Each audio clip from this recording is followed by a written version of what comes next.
কি মাছ আনবো? কি মাছ আনবা? রুই মাছ আনো আজকে। যেমন তাই আনো, বেশি করে আনবা, ফ্রিজে রেখে দেবো মাছ। কালকে ভোরবেলায় উঠে রান্না করব। দিয়ে একবার খেয়ে তারপরে যাবা, নাহলে সারাদিন খাওয়া হয় না। কালকের অক্ষয় তৃতীয়ার মিষ্টির প্যাকেট, ঠিক আছে? তো যাই হোক, দাঁড়াও খুলে দেখি কি কি আছে। অনেক কিছু মিষ্টি, দারুণ দারুণ। এটা নিমকি।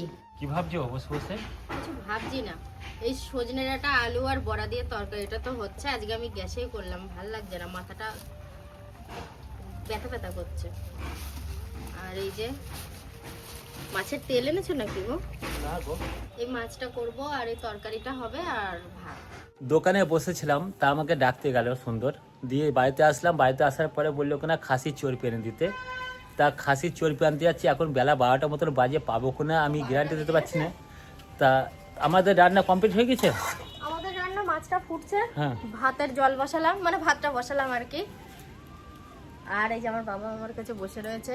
আমি সবার মন পেলেও আমি আমার বাবার মন পাই না। কেন গো? শোনো, বিশাল গল্প। বলে ঝোল করবি, যদি ঝোল করি বলে ডাল করবি। আচ্ছা, ঝোল ডাল কদিন একসাথে করলাম মাঝে, বলে 14 রকম খাবো না। কালকে রাতে আমার বলছে আমি 14 রকম আইটেম দিয়ে খাবো না। কাল দুদিন পর পর অনেক কিছু মেনু হলো না, 4টে করে আইটেম হলো, বললে আমি 14 রকম খাবো না। আজকে আবার বলছে যে ডিমের ঝোল করবি। আলাম মাছ ডিম একসাথে খেতে হবে না, কালকে ডিমের ঝোল খাবা কি পরশু খাবা। গরমে ডিম না খায় ভালো। হ্যাঁ, আর বিশেষ করে তো ওনাকে দেওয়া যাবে না ডিম, এক দিলেও কিন্তু শুনবে না, শুনবে না আমার বাবা। না শুনলেও কিছু করার নেই, ঠিক আছে? ওই 3 মাসে একটা করে ডিম হলেও ঠিক আছে, প্রত্যেকদিন ডিম দেওয়া যাবে না। এই কদিন আগে ডিম খেলেও হাই প্রেশার আছে। এমনি মাছ ফাই যা দেওয়া হচ্ছে তাই, মানে এটাও দেওয়া উচিত নাই, তবু দেওয়া হচ্ছে। খেতেও তো হবে, আবার খেতেও হবে, ঠিক নেই। খেতেও হবে। বাবা, তরকারি ঠিকঠাক তো? হ্যাঁ। পছন্দ মতো? হ্যাঁ। বেশ, খাও। আম কিন্তু বেশ ভালোই বড় বড় হয়ে গেছে বলো।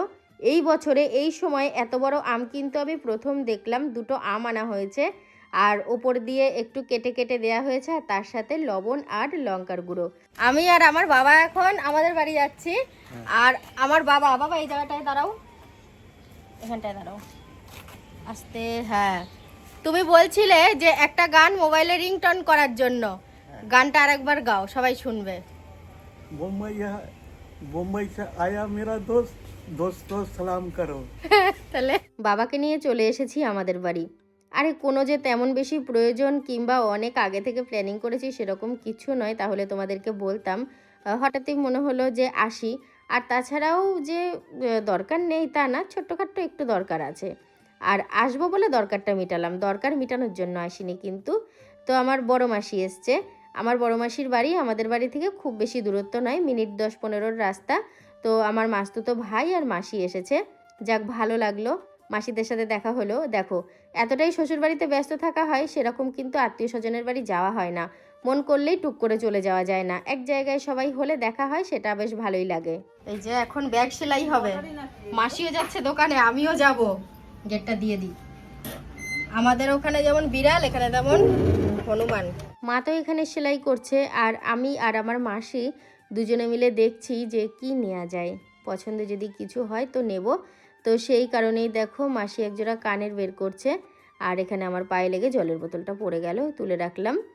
আর এ দেখো, তবে গোল্ডেনের মধ্যে আমি কিছু নেব না, বেশ কয়েক জোড়া আছে, মাই দিয়েছিল, পরা হয় না। আবার কখনো সখনো পরাও হয়, কিন্তু গোল্ডেনের কানের আর আমার নেওয়ার ইচ্ছা নেই এখন আপাতত। একটা চেন দেখলাম গলার, একদম সরুর মধ্যে, সিম্পল যাকে বলে। এই দেখো এই চেনটা কেমন লাগছে গো, এই চেনটা আমি নেব। আর আমি পরে দেখে নিলাম যে কতটা ঝুল হচ্ছে। এই যে চেনটা আমি বক্সের মধ্যে নিয়ে নিয়েছি। আমি আজকে দুপুরবেলায় ভাত খেয়ে এসেছি বাড়ি থেকে 1টা নাগাদ, তো সেই জন্য আমি আর খাবো না, আমাকে বারবার করে খেতে বলছিল। আর আমার বাবা খেয়েছে, বাবাকে তখন 11:30 পৌনে 12টার সময় কটা ভাত দিয়েছিলাম।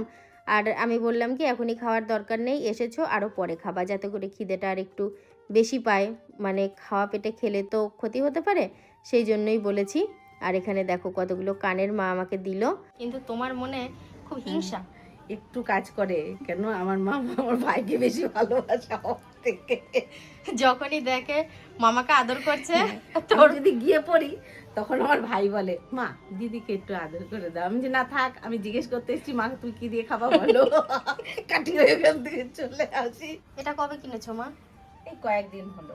ও এটার নামই বলছিলে না একদিন কি? হ্যাঁ, আমপাম প্যান বলে। ও দারুণ পিঠে আমাদের হয়, ওখানে দেখিনি কিন্তু এত সুন্দর হয়। আর তোর কি বলে, এটার মধ্যে তুই ভেজ কিছু বড়া টড়া করে তরকারি করতে পারবি।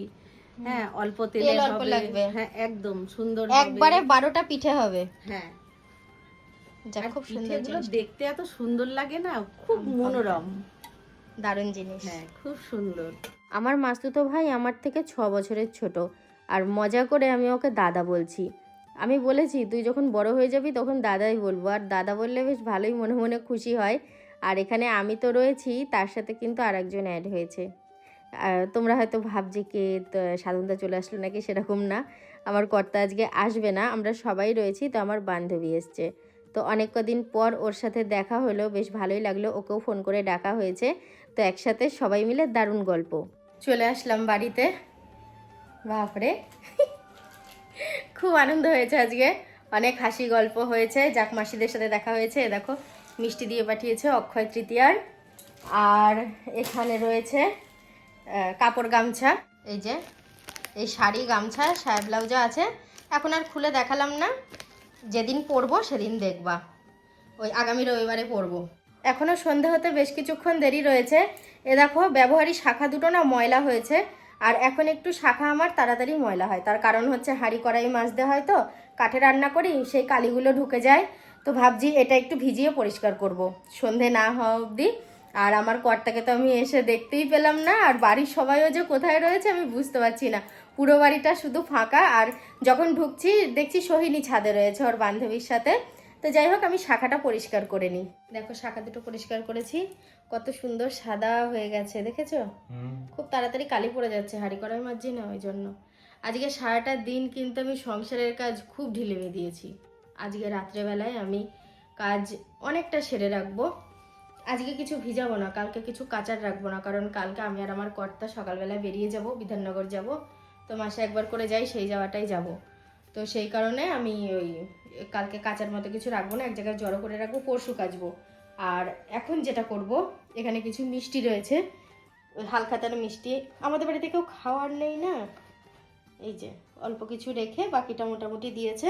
এই ক্লিপ দুটো নেওয়া হয়েছে, দুটোই লাল রঙের নিয়েছি। আর পাথরের কানের, এগুলো না বহু দিনকার কানেরগুলো, জানো তো, এগুলো আর বিক্রি হবে না বলে আমাকে দিয়ে দিয়েছে। তবে কি বলো তো, খুব সুন্দর, পরলে কিন্তু ভালো লাগবে দেখতে। আর এই যে একটা কানের গলার, এই যে একদম সিম্পলের ওপর, কালেটা পরে যাব। পুরো দেখো অর্ধেক স্নান করার মতো হয়ে গেছি, মানে চোখে মুখেও জল দিয়েছি, আবার গায়েরও ঘাম আছে। আর এ দেখো অনেকগুলো কানের দেখেছো একসাথে, এই কানেরগুলো দোকানে অনেক দিনকার, আর বিক্রি হবে না, তো সেই কারণে আমাকে দিয়ে দিয়েছে। আর এই কানেরগুলো কিন্তু দারুণ লাগছে দেখতে, আমার এই ধরনের কানের খুব ভালো লাগে, পরলে মনে হয় যেন ভালো লাগবে। আর কি গো, তোমার জন্য জামা প্যান্টটা বের করে রাখতে হবে আলমারি থেকে। ওই তো বললাম, সেই ওই দুটো বার করে দেবো। ঠিক আছে। আর আমার কর্তা কি বলেছে জানো তো, গতকালকে আমি যেরকম সেজেছিলাম শাড়ি ব্লাউজ পরে, ওইটাই পরতে বলেছে, তাই না বলো? একদম। তো ওই জন্য আমার বের করাই আছে, কোনো অসুবিধা নেই। এই যে এখানে। আর হ্যাঁ, তোমার জামা প্যান্টটা বের করব। আর আমি খেয়ে নিয়েছি আজকে, তুমি যেন খেয়ে নিও আমাকে ছাড়াই, আজকে সব রেডি করে রেখেছি এখানে। হ্যাঁ এই যে হ্যাঁ, ঢাকা ঢুকি দেওয়া আছে। তরকারি মাছ ভাত সবকিছু রয়েছে, দয়া করে পেট ভরে খেয়েও, কালকে সারাদিন আমাদের ঠিক করে কোনো খাওয়ার ঠিক ঠিকানা থাকে না, তো ওই জন্য বলছি রাত্রেবেলা পেট ভরে খেয়ে নিবা। আর এবার ছাদে যাব, ছাদে গিয়ে একটুখানি হাওয়া খাবো, অভ্যেস হয়ে গেছে। তো তারপরে এই ঘরে এসে ঘুমিয়ে পড়বো। আর মাকে আর আমার ননদকে বলে রেখেছি, তোমরা যদি আমার আগে ঘুম থেকে উঠে পড়ো তাহলে আমাকে ডেকে দিও, এইদিকে জানালা দিয়ে ডাকবা। তো বন্ধুরা, আজকের মতো ভিডিওটা এখানেই শেষ করে দিচ্ছি। তোমরা সবাই খুব ভালো থেকো, দেখা হচ্ছে কালকে থেকে। সবাইকে গুড নাইট।